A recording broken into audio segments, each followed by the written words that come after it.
n'ikigongwe wowe wama urinda Burundi n'abarundi n'ubu ukaba vyagiye hagati yacu none nahazwe imyaka n'imyaka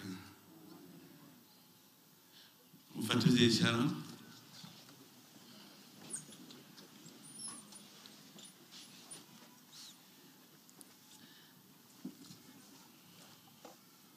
nyakubahwa nyenicubahiro Idris Deby Itno Mahamat umukuru w'igihugu kigenzi ca Chad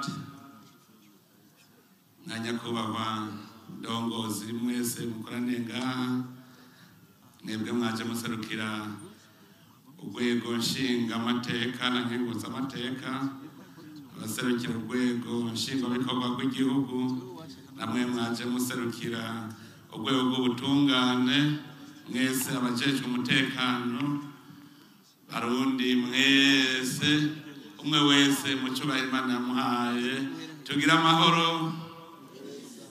amahoro sangwa amahoro ubumwe iterambere n'ubutungane mu gihugu cyacu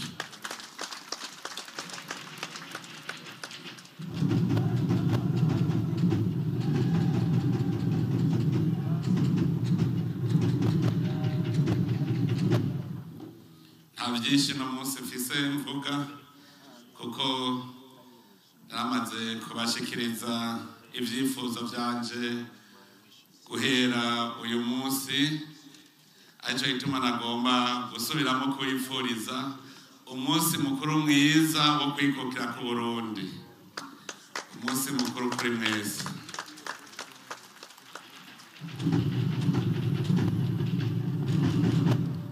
ndafise akanyamuneza ntangere ko kuba twifatanije n'abarundi bose cyane cyane abanyagitega kuri uyu munsi mukuru mwiza nkengurukiye mwebwe abanyagitega kubona mwaje kutwakira kandi uyu munsi mukuru tuwuhimbaje dufise akanyamuneza kuko abarundi bashize hamwe umutego wa mbere bakavantara baduteze kwabaye ukuducamwe imice none uno munsi tuwuhimbaje abarundi twese turi mu runani kandi twese turi ku kivi tuwuhimbaje abarundi vyibonekeza neza kubu turi umwe kandi dusangiye gupfa no gukira ndabakengurukiye cyane kuko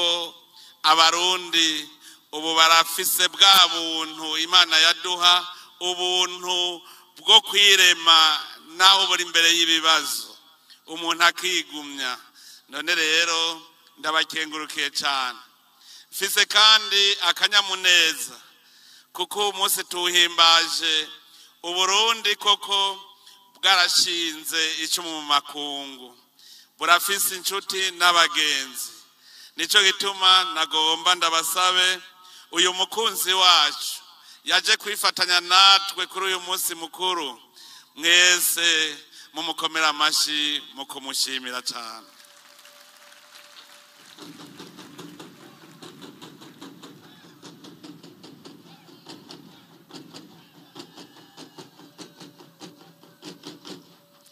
nyenicubahiro mukuru w'igihugu ca Chad twebwe abarundi twese turahimbawe kubona turi kumwe uyu munsi kuza kwifatanya natwe kuri umunsi mukuru ni ikimenyetso gikomeye cyerekana ubucuti buri hagati y'igihugu ca Chad n'igihugu c'u Burundi turabizi yuko abanye-Chad baba indongozi baba n'abene gihugu ca Chad turazi ko bakunda Burundi turazi ko muri abagenzi bibihe byose hanyerera canke haduga turazi yuko turi kumwe none turakwifurije kuroranirwa ngaha muri iki gihugu cacu uratubonye uko turi kuko ejo wararonse akanya ko gutembera ndetse no mu mbari mu kigo iwacu warahabonye tukaba tukengurukiye cyane kutatugayiye namwe bw'abarundi ndabashimire cyane mwarerekanye urukundo muramwakira ntacyo mwamuhishije. Rero nkaba ndabifuriza kwama mufise uwo mutima. Uyu munsi rero ni umunsi w'akanyamuneza, nicyo gituma atabyinshi mvuga. Tuza gushima dushimira abitanze kurusha abandi muri uyu mwaka. Muga imbere y'ivyo nagomba mbanze ntumire uyu muvukanyi wanje nyene cyubahiro umukuru w'igihugu ca Chad bamunzanire ngaha kugira ngo abaramutse.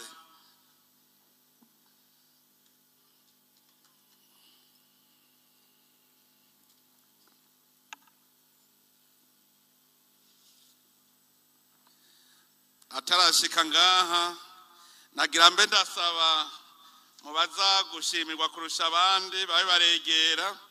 Hariho Lieutenant Nderabakura Monfo SS Veriseti 20 de la matricule abaregera hano. Wa kabiri abaregera ngaha ni Ajida Nahimana Firme SC 3989 de la matricule abaregera ngaha. Uza ukurikira ndaza kubamenyesha hanyuma.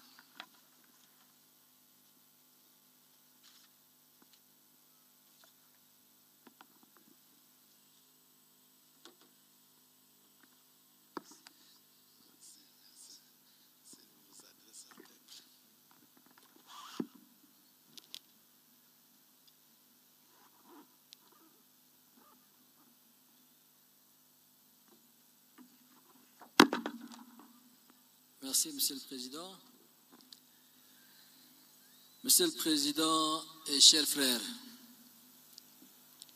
Mesdames, Messieurs les Présidents des grandes institutions de la République, Mesdames, Messieurs les ministres, peuple sérieux du Burundi, mes chers frères et sœurs, c'est avec un grand plaisir et une réelle fraternité, une sincère amitié et une immense fierté que je m'adresse à vous à l'occasion de la 62e édition de la fête de l'indépendance du dynamique Burundi, pays de 1001 collines. Il y a 62 ans, votre merveilleux pays accédait à la souveraineté internationale. Ce fut un moment historique ayant consacré l'indépendance de ce fier et authentique pays africain. C'est le lieu de rendre un vibrant hommage mérité à la mémoire de tous les pères fondateurs et libérateurs, grâce au sacrifice desquels le Burundi est aujourd'hui un pays libre et indépendant.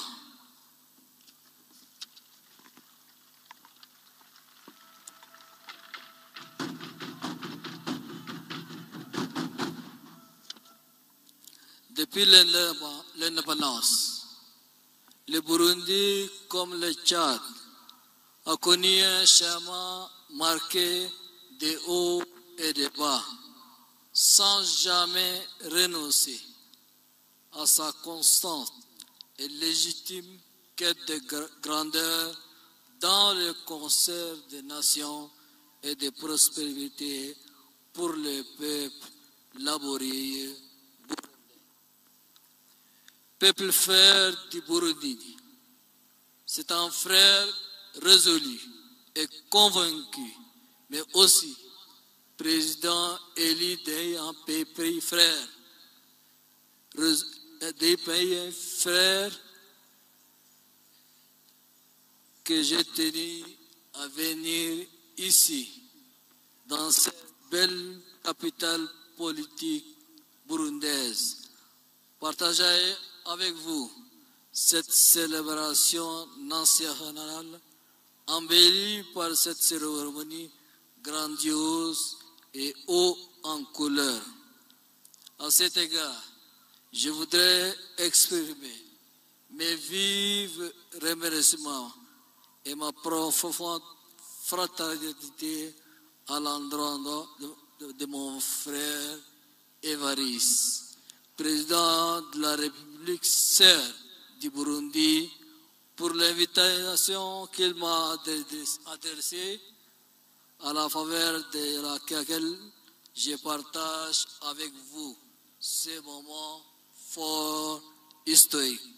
Je voudrais également exprimer au gouvernement, peuple burundais, ma haute appréciation et ma profonde reconnaissance pour toutes les commodités offertes, notamment l'accueil tant cordial, chaleureux que fraternel, ainsi que toutes les marques d'attention dont nous sommes l'objet depuis notre arrivée à Bujumbura.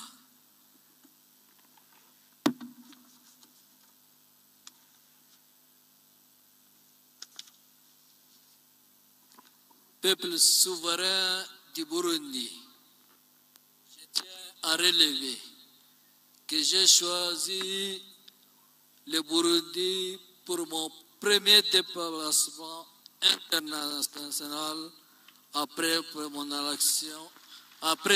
élection en tant que président de la République du Tchad.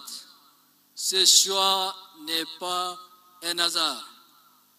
Faut-il le rappeler, le Tchad et le Burundi forment une communauté de destin, partagent beaucoup de valeurs communes, affrontent des défis similaires et déploient des efforts considérables pour sortir du sous-développement.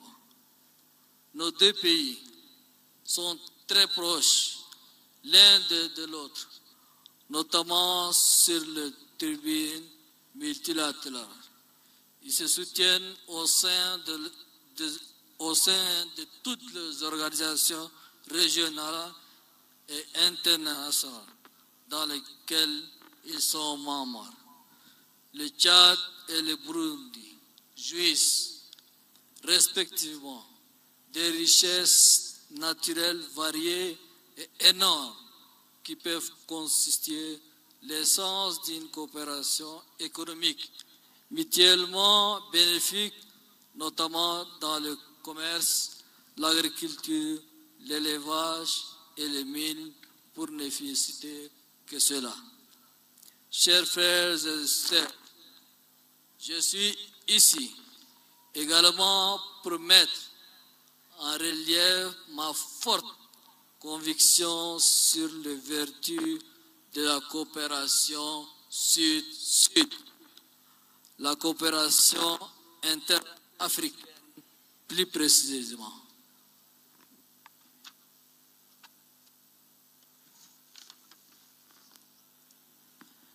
La plus grande force africaine réside dans la coopération économique. C'est pourquoi l'approche actuelle de coopération économique entre les pays africains au niveau bilatéral qu'au niveau multilatéral est à repenser entièrement. Nous devons prendre la pleine mesure de la nécessité de l'émergence d'une intégration africaine plus active, plus dynamique, plus diversifiée et plus salvatrice. Pour illustrer mes propos, je tiens à citer un seul exemple. Le Tchad, mon pays, est un consommateur du thé. Le Burundi est un pays excellent producteur du thé. Mais quel est le volume d'échange entre nos deux pays sur le marché du thé?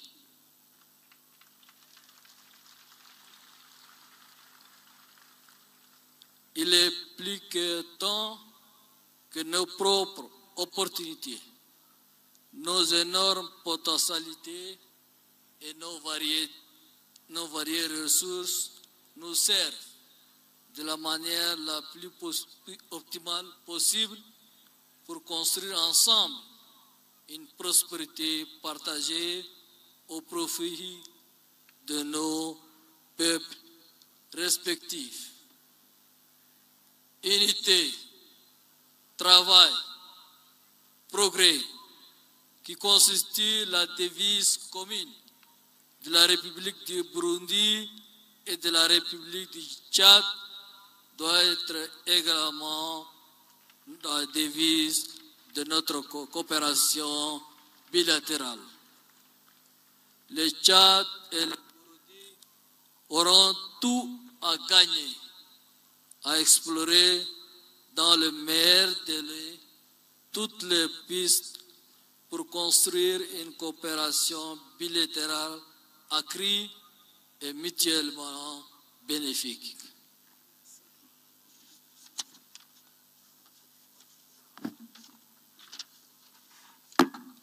Avant de terminer mon mot, je voudrais réitérer ma joie et celle de ma délégation pour avoir pris part aux festivités marquant la 72e édition de la fête de l'indépendance de la République du Burundi. Cette visite, bref fut-elle, nous a permis de rencontrer un peuple accueillant et festif, un pays authentique et en progression, un président attentionné et engagé pour l'avenir et le devenir de son pays. Aussi, durant notre séjour, nous avons pu faire un déplacement terrestre avec mon frère, le président, de Bujumbura à Gitega. Ça m'a permis de découvrir la beauté de votre pays et la richesse de son histoire à travers son royaume, mais aussi à travers ces diverses traditions et cultures que vous avez su conserver malgré les méfaits de la colonisation. Ce qui m'a le plus marqué est que j'ai pu constater que presque tout le monde travaille la terre. Et je comprends maintenant comment le Burundi a pu résister aux sanctions économiques internationales et atteindre les paris de l'autosuffisance alimentaire. J'ai également appris que vous construisez vos édifices publics, notamment ce stade, mais aussi le nouveau palais présidentiel de Gitega, capitale politique de votre pays. Nous garderons de ceci est un exemple à suivre. Bravo, bravo à mes chers frères burundais et burundaises.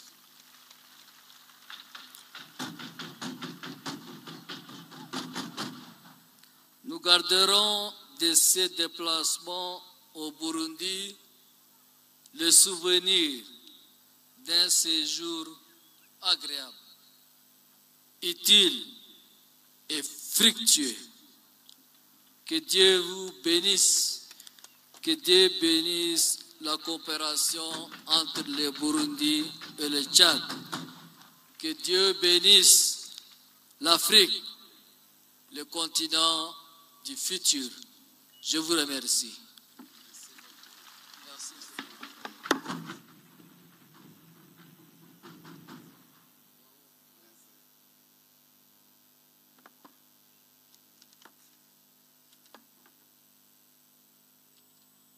abatari babizi Uburundi bufitanye imigenderanire myiza n'igihugu ca Chad kuva mu 1970. Duhurije rero kuri vyinshi kuva ico gihe twagumye dufitaniye ubucuti. Mbere nagira ndababwire yuko igihe amakungu yaratugeramiye mu 2015 igihe bariko basaba ishirahamwe ry'umwe rya Afrika ngo burungike ingabo ziza gutera Uburundi, umukuru w'igihugu w'ico gihe ari nawe se w'uyu muvukanyi wacu niwe yaciye avuga ati mukarungika ingabo mu Burundi nanje nca ngenda gutabara Uburundi.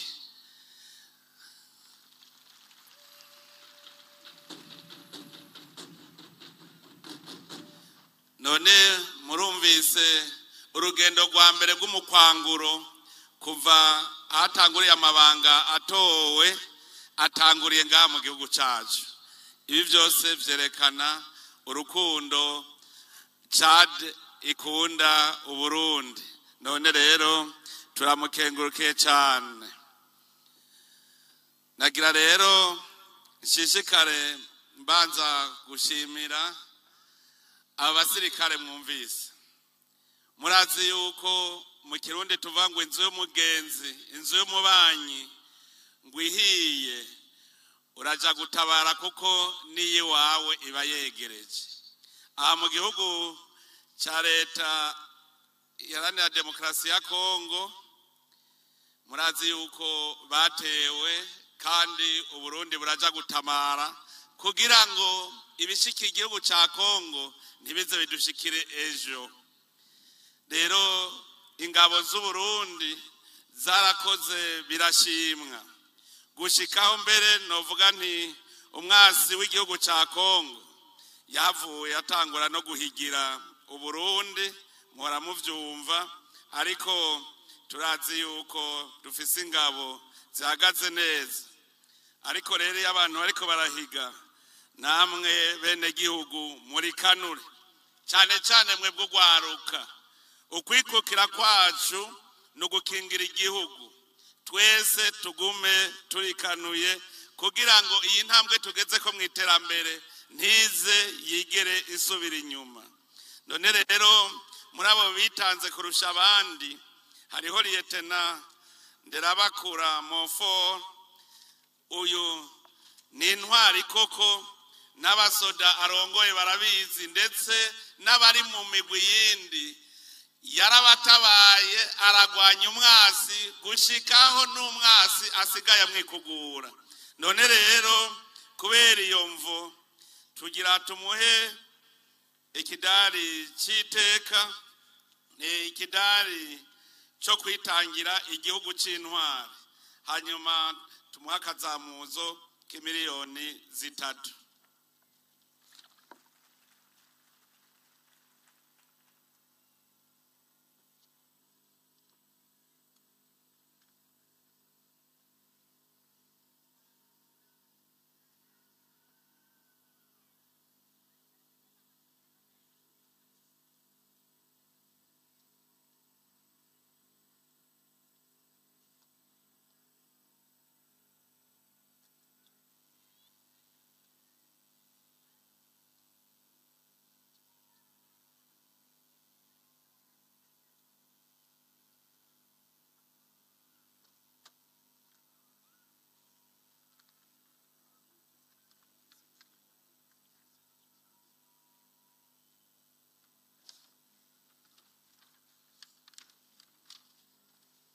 kabiri nyene Ajida Nahimana Firme nawe nyene bari kumwe bose barabikugura kungene bakora bitangira igihugu bongera bitangira n'abagenzi. Nawe rero Ajida Nahimana Firme turamuha ikidari cyo kwitangira igihugu c'intwari, hanyuma tumuhe n'akazamuzo k'imiliyoni 2.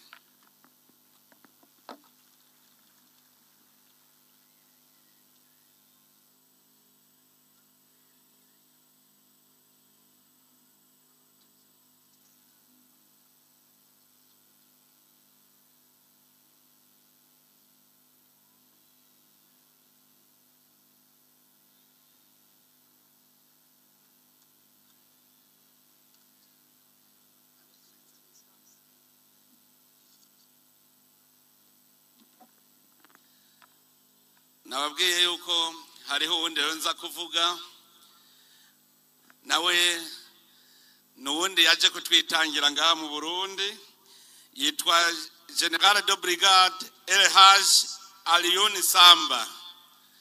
Abarundi benshi baramuzi, niwe yatwara zangabo zo muri ONU zaje gufasha kugira ngo dukore izindi nzego z'umutekano mu gihugu, twongere tugarukana amahoro.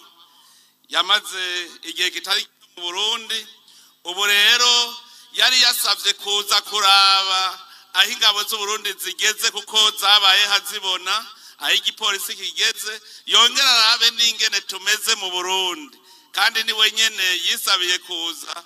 Niho twaca tubona yuko afise umutima n'ubu ku Burundi. Rero nawe twaciye tubona yuko akwiye koko kuronka ikidari c'iteka. Ico kidari rero kikaba ari kidari c'imibano myiza mu bantu c'intwazangabo. Nawe nagira shike ngaha kandi nshandamuha n'ijambo nawe nyene agira ico avuga.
Merci beaucoup, Monsieur le Président de la République. C'est avec beaucoup d'émotion et beaucoup d'honneur que je vais vous dire merci. Merci à vous, merci au peuple burundais.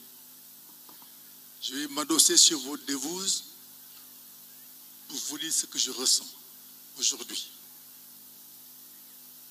La paix, l'unité et le travail. C'est la paix qui m'a mené au Burundi il y a 25 ans, après les accords d'Arusha. Et j'ai senti avec les Burundais qu'on pouvait y arriver. Et nous avons travaillé d'arrache-pied pour aboutir à la paix.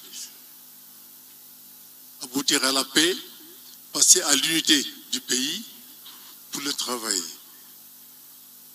Aujourd'hui, j'ai vu une liesse populaire qui vous a accueilli et qui est en train de célébrer la fête de l'indépendance. Un peuple uni qui a fêté dans la joie cette fête de l'indépendance. L'indépendance que vous avez eue d'arrache-pied et qui vous permettra de travailler le pays. Vous l'avez commencé à le travailler. J'ai vu ce matin des jeunes qui naissaient quand je quittais le Burundi il y a 20 ans, date à laquelle vous commenciez à réorganiser les forces armées, les unités, et à les unifier. La belle troupe que nous avons rencontrée aujourd'hui, qui a défilé devant nous avec fierté et de manière énergique, montre que le travail que vous avez fait a porté ses fruits. C'est le résultat d'un travail d'unité et de réorganisation des forces armées. Je félicite ces jeunes et je les encourage à défendre leur pays pour vous permettre de le développer. Je voudrais profiter de cette tribune pour remercier le bon Dieu qui nous a permis de vivre cela et de vivre jusqu'à présent et de célébrer aujourd'hui. Vous remerciez, vous, Monsieur le Président de la République. Je suis témoin de ce que vous avez fait il y a 20 ans. Et je peux dire que nos espoirs qu'on avait à l'époque de vouloir faire la paix et de venir faire célébrer un jour y arriver. C'est pour ça que j'ai beaucoup d'honneur et de fierté. Merci aussi au bon Dieu qui nous a permis et à tous vos collaborateurs. Merci au peuple burundais. Merci à vous, Monsieur le Président de la République. Je voudrais profiter de l'occasion pour saluer la présence de votre frère, le président Itno Déby du Tchad, ce qui est une marque de relations bilatérales qui doivent exister entre des pays africains qui doivent se battre pour que l'Afrique soit unie, plus unie, pour affronter tous les défis qui nous assaillent. Merci. Merci.